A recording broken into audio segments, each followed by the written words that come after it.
Hi everyone, and welcome to my channel. If you're new here, I am Sudhi Bahrami and I'm Project Management Professional Certified and a Project Management Practitioner. I currently lead a PMO and have also taught Project Management Fundamentals. I've recently started making these videos hoping to share my knowledge and experience for those of you who are interested in breaking into the career or are already project managers looking to grow and help with answering specific questions in your practice. Today I want to dedicate this video to those of you who've been following me and watching my videos. Thank you, and leaving questions and comments that I thought would be very beneficial to share with the wider audience, as they were really good questions that the rest of you might be able to benefit from. So stay tuned. I'm going to cover as many as I can in this short video.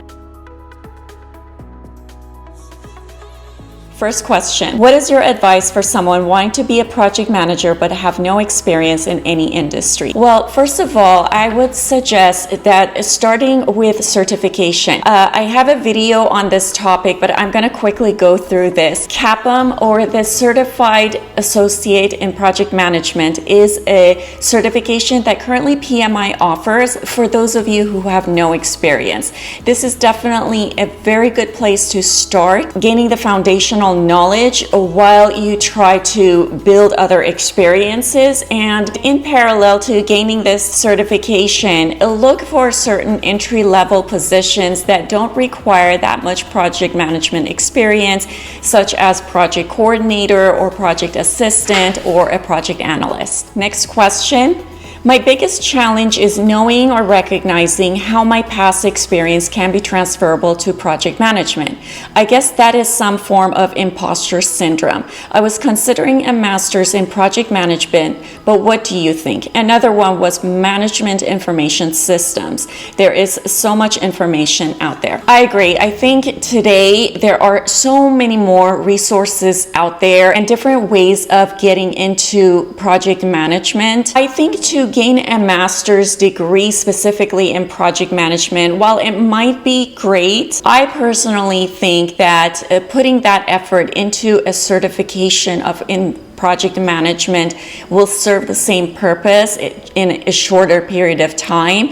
And feel free to get masters in anything else that you might want to. For example, I personally have always been in the technology and IT area, so having my master's in business or my degree in computer science along with my PMP certification has been a great combo. And as for imposter syndrome, I can totally relate to that. Mid-career, I feel I went through the same thing, and I feel with more experience and doing more project where you can execute over and over and prove to yourself that you can apply your knowledge and skills to a successful project, and gaining that confidence will help in that area. Next question. Sudhi, these videos are immensely helpful. Thank you for making and posting them. Please do make a video on facilitating efficient meetings. Also, could you please do a video on tools we can use to keep the team accountable when they're failing to uphold their commitments? Knowing what consequences are available to uphold accountability would be very helpful. So first and foremost, make sure that you're setting a very clear expectation with your project team. Make sure that the communication is clear, everybody understands their roles and responsibilities and what they're responsible for doing. So your work breakdown structure is shared with everybody, and the tasks within them have clear assignment of who's doing what, and they have a clear idea of when it needs to get done. And you continue to use this tool to remind and follow up with your project team members. Having a consistent forum such as a weekly meeting to bring the entire project team together and review those tasks and activities and getting status from each one of them helps the team to sort of self-manage and hold themselves accountable and responsible. When they understand how they fit into the bigger picture and how if they risk one of their tasks not meeting the deadline, how it's going to impact their peers and their project team members in that forum. So using your project management tools and communication tools such as that definitely helps with self-accountability. Another tool is the status report. So if you're sending out a status report on a weekly or bi-weekly basis, that's a great way of also showing the milestone tracking and whether it's on track or it's not, and identifying your top risks and issues. So if something is about to get off track, it's going to show up on your risk section of your status report, and it shows who's responsible and what is the mitigation plan and when does it need to get done by. So those being in front of the entire project team and providing that visibility to everybody is just a great tool to hold everybody and themselves accountable without really having to point any fingers or making this a bad thing or trying to shame them in front of their team members. Simply stick to the facts and your communication methods, and that should resolve most of the accountability issue. However, if it does not and somebody continues to over and over consistently miss a deadline or be at risk, maybe have those one-on-one conversations and work with that project team member to see what is the root cause. Sometimes it could be out of their control. Maybe that they have too much on their plate and they cannot prioritize because they're given other tasks by other management team that they need to get done before this project, or they do not have the resources or the expertise to get that job done. So once you know the root cause of that, this is something that you would use your escalation powers. And please do understand, escalation is not a bad thing. This is just providing visibility and raising the flag to those who have the power to help remove those obstacles, to help support your team members be successful. You try to resolve issues with your project team to the extent that you have the power and the resources to do so. But if something is beyond your control and you need to bring in the steering committee or the stakeholders and your sponsor and management team who have those decision-making power to provide either additional resources or help set the priority for your project team members, that is what's considered escalation. And you're just raising awareness and communicating the right risks and issues at the right time to the right people. Next question. Just got my CAPM. Should I learn MS Project? Hard to break into project management without experience.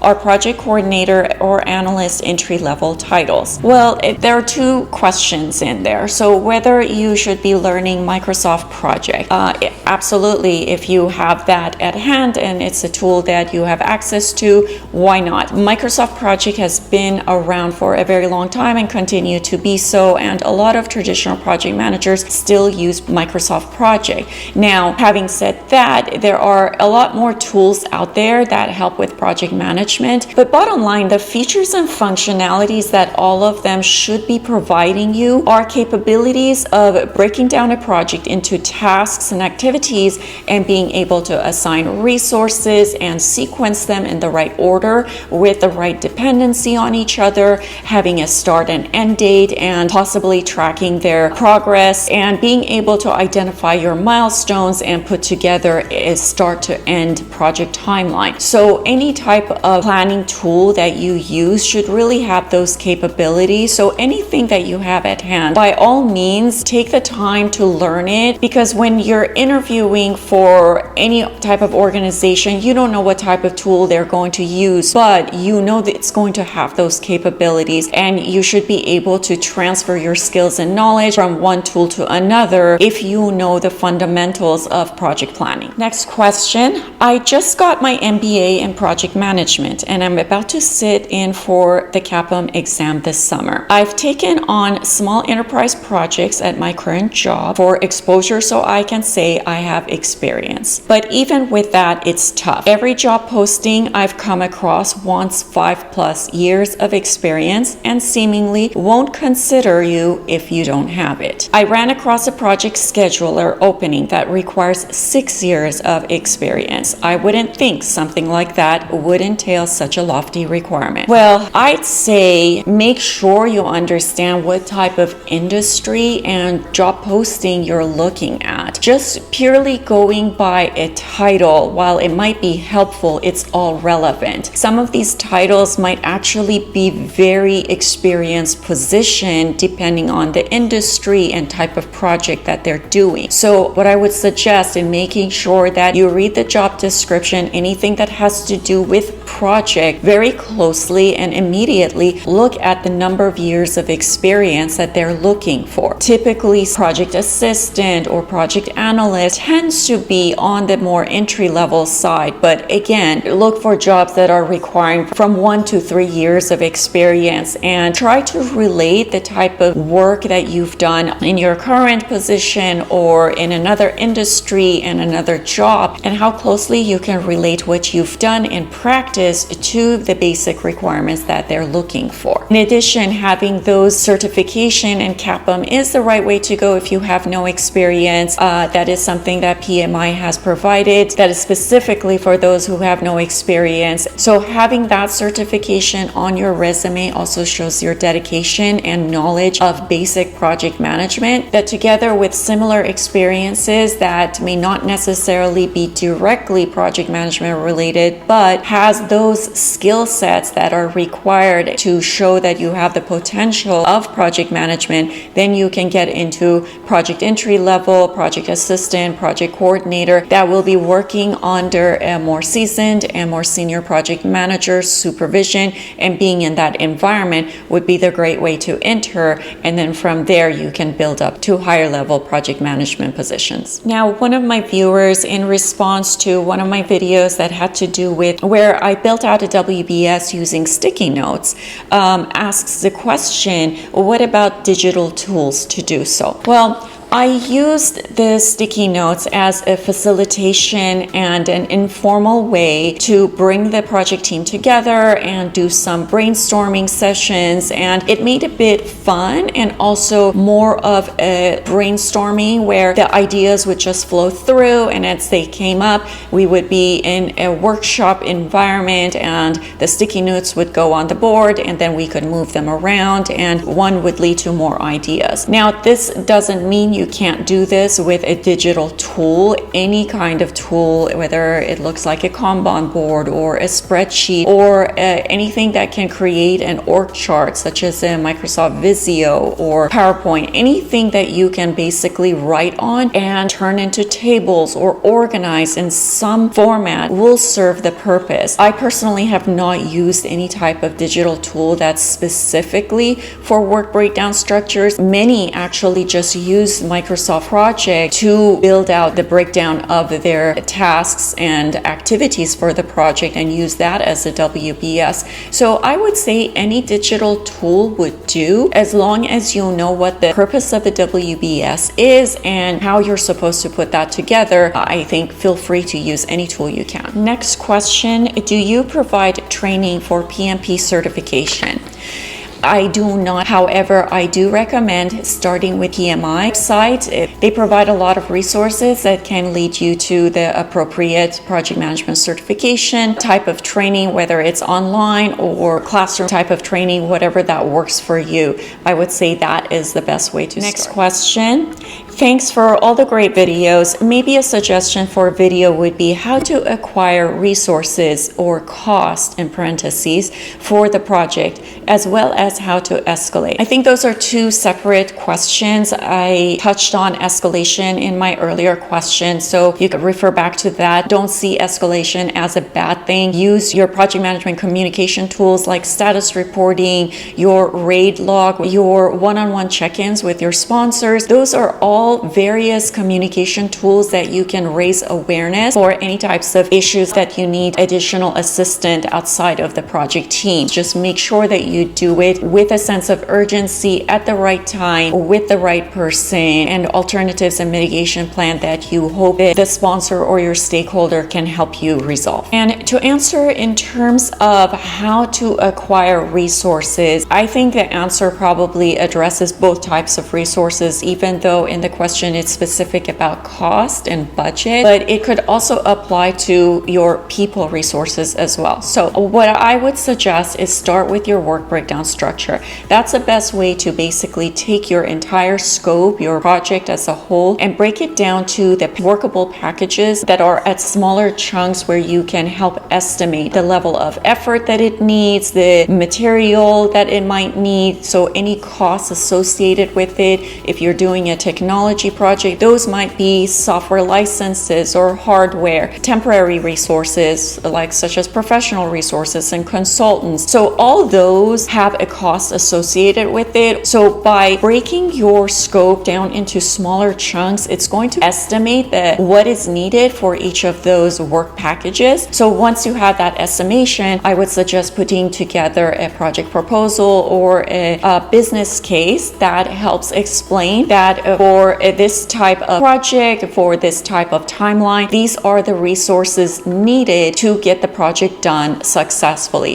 What I would also suggest is come up with 2 or 3 alternatives that would play around with different aspects of your project constraints, such as timeline or your resources or your budget, so they can consider multiple alternatives depending on the type of constraints that they might have, that they understand if they do not approve a certain level of budget, that the schedule might be impacted and might need a longer timeline. But that is really up to them in terms of what is their key criteria for this project. So you want to have done all your homework and look at it from different angles to provide them with options that they can help make a decision from and give you the go ahead. Next question: can I do it without a degree but maybe a certificate? You do not necessarily need a degree to get into project management, but without that, you certainly need to start at least with a CAPON certification that doesn't require a high level of experience at all. And if you want a higher level position, obviously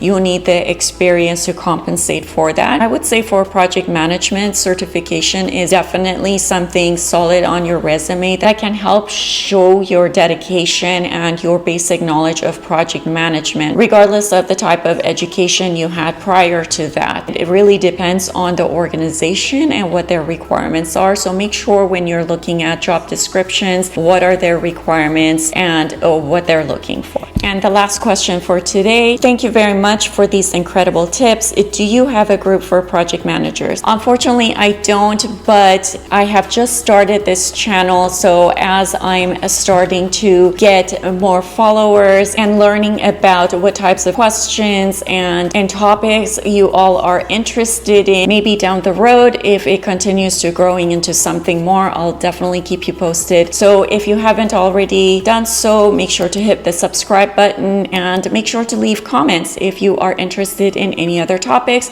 or any other questions that I can help address in my future videos. Hope this has been helpful. Thank you again for watching and taking the time to leave these comments, and I hope to see you next week.